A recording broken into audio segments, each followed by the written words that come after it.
It's both of us together. I don't know the last time we've done one together. Been a while.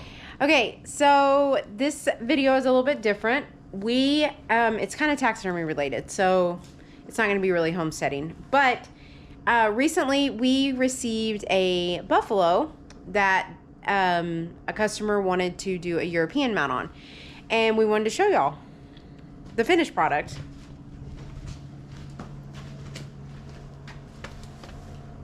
I'm trying to get out of the light so I can show you.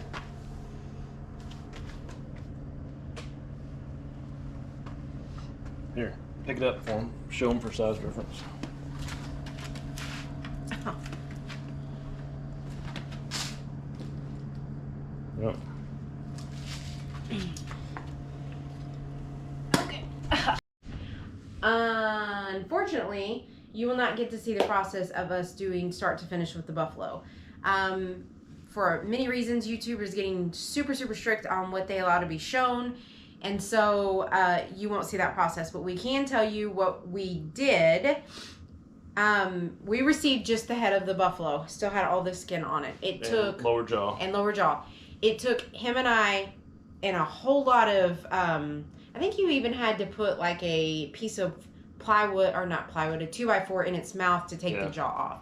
It took both of us. We removed the skin, removed the bottom jaw, and then it soaked in water for about 2 weeks. Yeah, week and a half. Yeah, to loosen everything up. And then we boiled it to get the horns off. The horns came off fairly easy, actually. Probably boiled it for an hour, simmer boil, and then pop the horns off.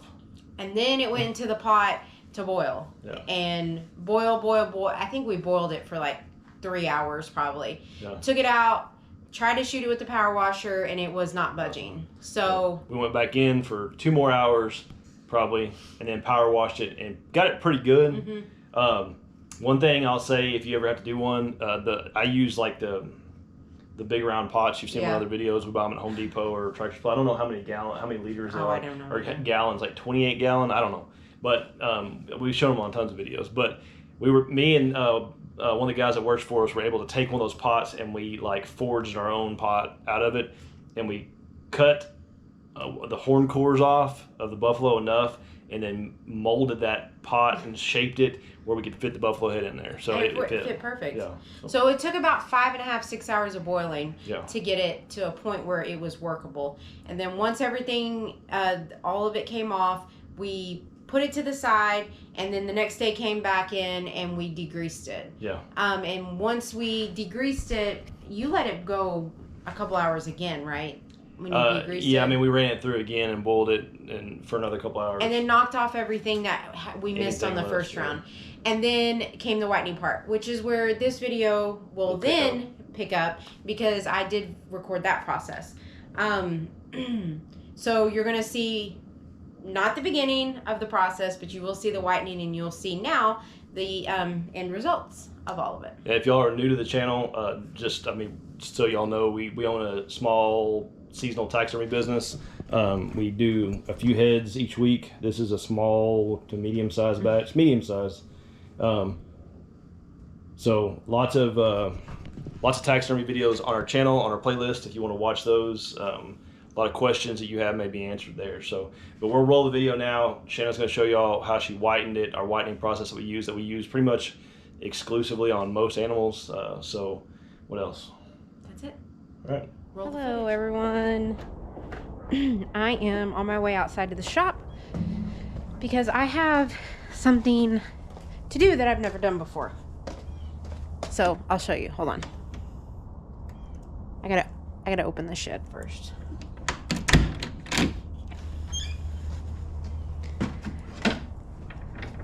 It's exciting stuff, I tell you. Oh, we need some light in here. I am going to be whitening a buffalo. I don't think you can appreciate the size of this thing. Let's see. What can we put it up against? We got a deer head right here.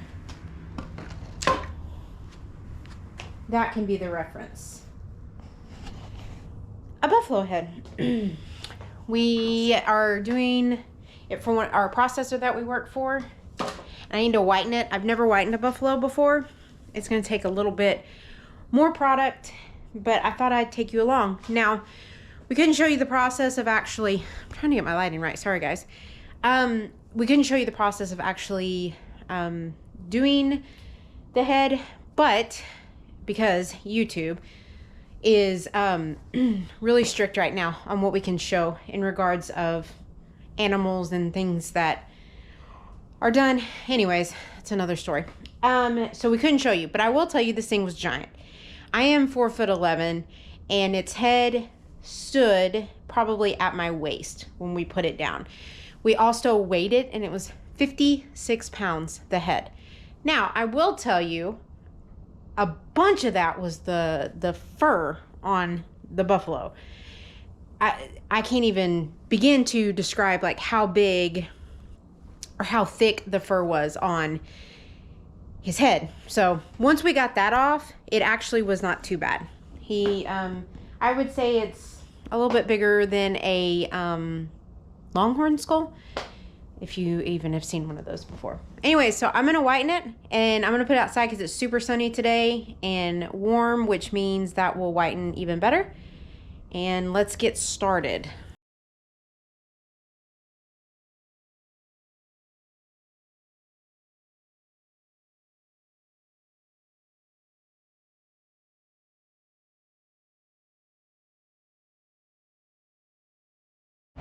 Okay, so I finished it.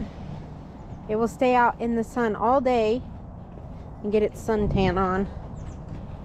And for reference, one batch of whitener that I make will cover 7 deer heads. So one batch of whitener will cover 7 deer heads. It took me one whole batch to cover this buffalo. So in theory, I guess it has the same surface area of a buffalo has the same surface area as 7 whitetail. It is not the biggest buffalo either. It's still big, but I can't even imagine if we were to get a bigger one. What's up, Skylar? How you doing? She's been inside all morning, staying warm. Anyways, I will show you guys when I rinse it off. It'll probably be tomorrow or the next day. I really want to keep this whitener on it for a couple days, make sure it really pops out and gets really white, and then we'll show you all the finished product. We're kind of excited about it. We've never done a buffalo before. We've done a lot of other animals, but the buffalo is the first, and so I'm super excited to see what the outcome looks like. Anyways, I'm gonna go inside and do chores. Today is the day I'm gonna rinse the buffalo off. It has had whitener on it for hold on, trying to get my light. It's had whitener on it for the last 3 or 4 days, and it's time to rinse it off and see what it's gonna look like. It is a gorgeous day. It's probably in the 50s right now, and I'm gonna rinse it off, and we'll see what it looks like once it dries. It's gonna take a couple days to dry, so we won't know the full effect of it until it is all dry. And if you can see, I don't know if y'all can, right there, Tobin is recording too. He's doing a video on the camera, and I'm doing a video on the GoPro. What are you doing? Doing a video. I'm doing a video too.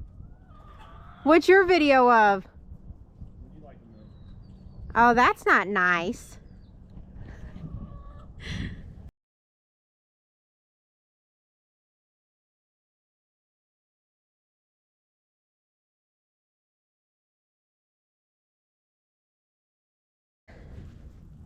It's all rinsed off. I can kind of tell early in the process what it's going to do, and it looks like it's going to be white enough. I'm scared it's probably going to take me a couple more times though, because it does look like a few spots, especially on the top right here. Looks like it didn't whiten very well.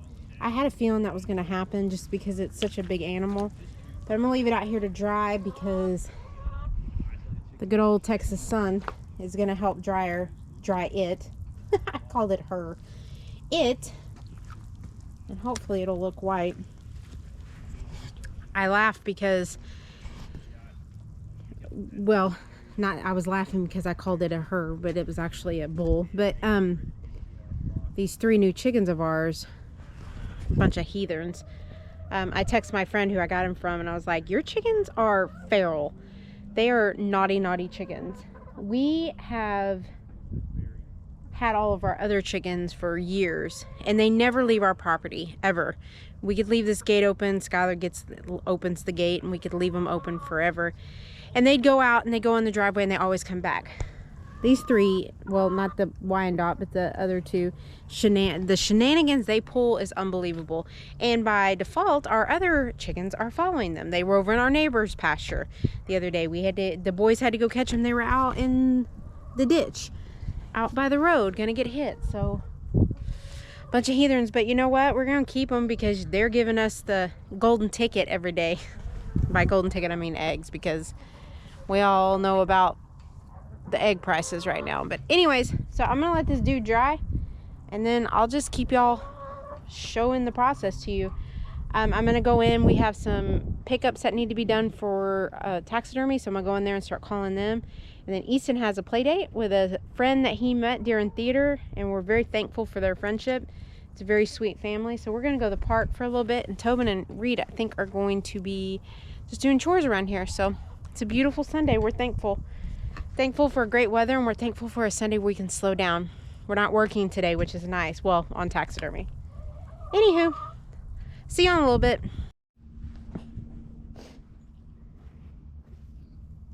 Hey, don't recording my content. Don't record my content.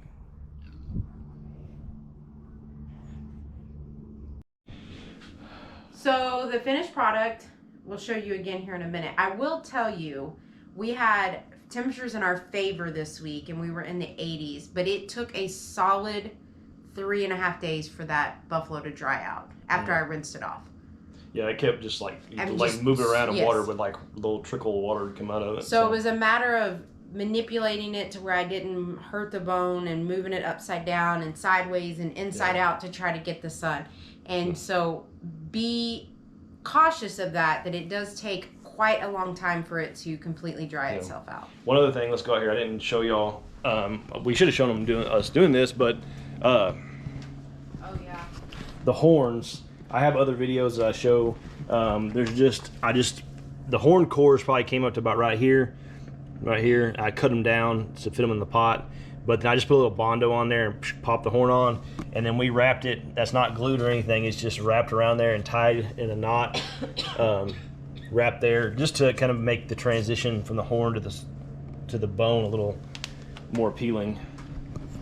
First buffalo. First one we were done. We've done bulls, like domestic bulls and longhorns, but never done a buffalo. It was very cool, and surprisingly wasn't as hard as I thought it was going to be. Longhorns, I hate doing longhorns. We were talking about that earlier.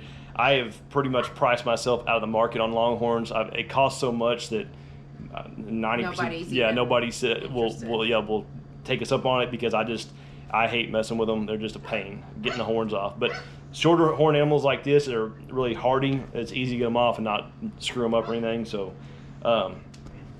and again, sorry, our taxidermy videos, skull mount videos are a little, I don't know. We used to make some that would show everything, but we just can't show a lot of stuff anymore. We don't take a chance on getting a channel strike or demonetized or something like that. So. Which they are doing pretty regularly, not to us, but other channels. Yeah. So we try to tread very lightly. Yeah. So what else? That's it. That's our last hurrah right there of heads. Not much else. I mean, we got a little bit to work on, but not much. That's kind of a deer season's over here in Texas. So I was telling Shannon if I could find a gig doing some buffaloes for somebody, if we could get them from them, source them somehow, and do them, that would be a good thing to do in off season. So there's a little YouTube channel over in Oklahoma that does a couple of them that do buffalo stuff. So maybe reach out to them, or if y'all know them, go tell them to give us a holler. So be a good gig. I think you could sell those things for, make some money off of them. So, what else? That's it. Close it out. So that's it. Bye. No. Thank you guys for watching. Make sure you subscribe on YouTube and follow on Facebook. And we appreciate all the feedback and the support. I know we've been silent as far as responding to comments recently.